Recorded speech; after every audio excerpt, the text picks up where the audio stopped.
Dr. David Rowe has been intimately involved in the search for a cure for OI for the past 30 years. He and Dr. Byers started out their careers together at the National Institutes of Health, where the first genetic snapshot of OI was seen.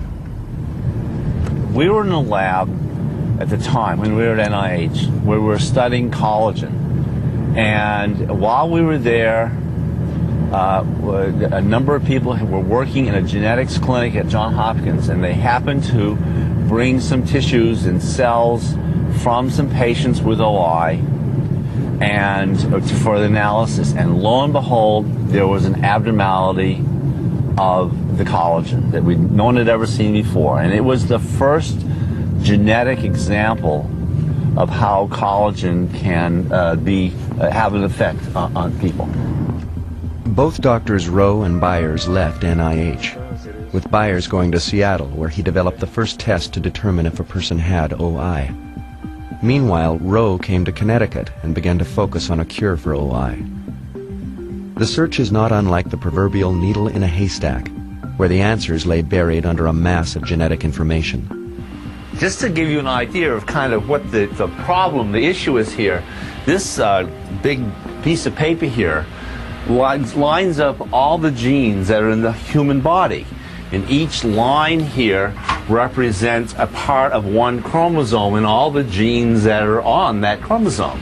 And if you look at the fine print, all the chromosomes are laid out, and the one that we're primarily interested in is down here on chromosome 17, which begins right here and goes across and goes across. And I think the gene that we are working on is this little one right here, and it's only one little smidging area, one base that is wrong that causes this whole problem out of this entire thing. And so the problem then is how are we going to go in and deal with this, just this little tiny bit of this entire mass that of genetic information to make it and to correct it. In Rowe's lab, they search for the ultimate cure by using mice, which have an almost identical genetic footprint to humans. They're trying to correct the defective collagen genes they've implanted in the mice, and then take those findings and apply them to patients who have brittle bone disease. It's a process that is still in the theoretical realm, but Dr. Rowe is hopeful his theories are correct, and that within these walls they will unravel the OI mystery.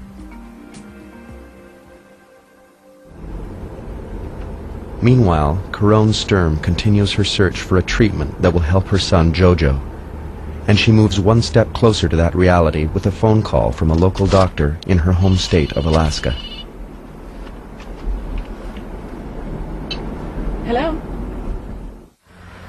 From the relative isolation of Fairbanks, Alaska, Carone Sturm has been relentlessly trying to find some treatment for her son Jojo, who is suffering from brittle bone disease. It's been a while since we had this kind of snow. To date, a successful treatment hasn't been found for him.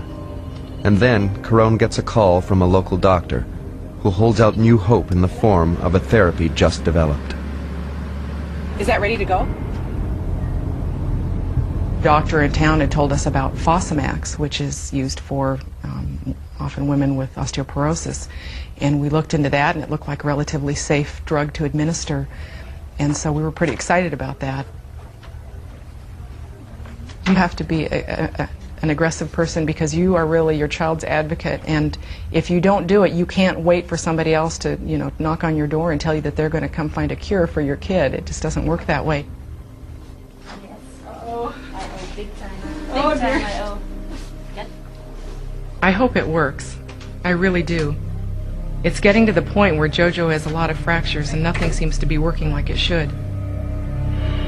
I dread what our next steps are going to be if we don't find something that will strengthen his long bones.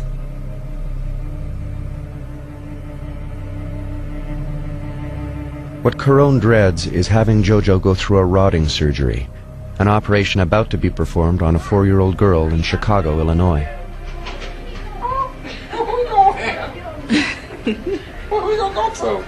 We're going to rod both femurs. Mm-hmm. That's what the goal will be.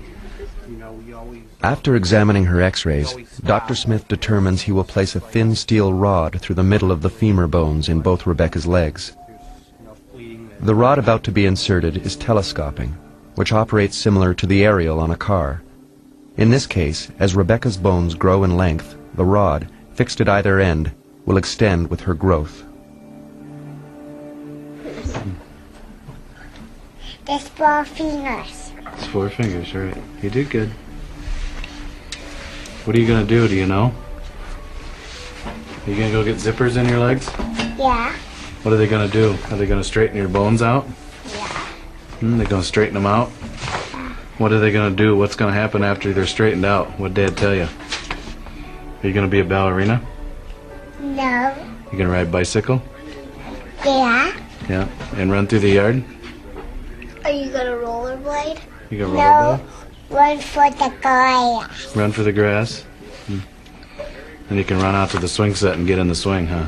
Yeah. Yeah. It's just the thought of somebody else has control of what our child needs, and am I willing to let go and let them do that?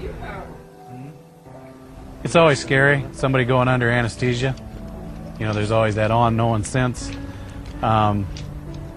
What's going on while you're not in there paying attention. Somebody actually taking a bone out of her legs and cutting the bones or breaking the bones and sticking a rod through. You're putting her life in somebody else's hands. Of course, when your child's in pain, you feel that pain also. Whoops. Come on, go to the door. Okay, you want to get your kisses and hugs? And we'll ring the bell, let them know we're here. We'll get your hugs. Give me a kiss. You want to come get your sister a kiss? Come up here, scooch up. Give me a hug and kiss. And I'll see you when you wake up, okay? Hello, here's Rebecca. Rebecca's mom. Rebecca had PO pre-op, and then we got. Hi, Rebecca. I'm Kathy. Any last minute questions, Mom? Okay. Yeah, last minute question, Mom. Eat or drink? The operation is labor-intensive and is expected to take more than 4 hours.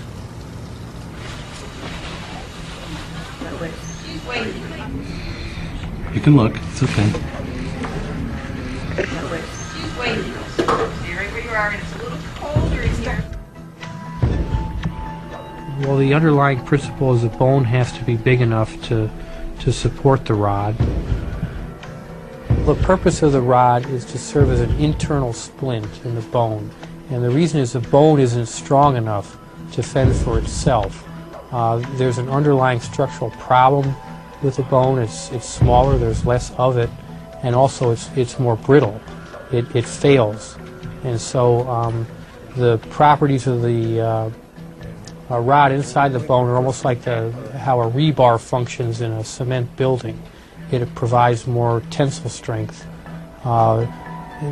whereas the bone itself is brittle and fails in these patients. So that's the reason, and it supports things like having them move more or even walk on bones that would otherwise fail.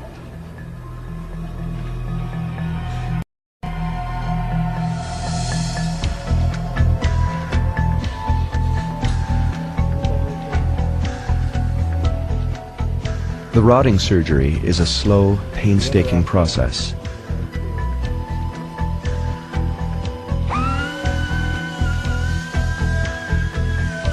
The simplicity of the operation does not do justice to the precise manner of the technique.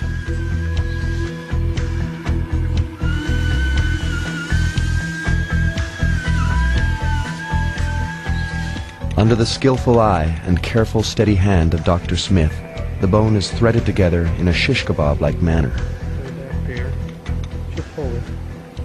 We cut it in 2 places. The first cut we made was starting in this fracture, and then we removed a little bone above that. And then we drilled this segment, and where that bend is, that's where we cut a second segment. So we cut this femur twice to put the rod in it. And she's doing okay.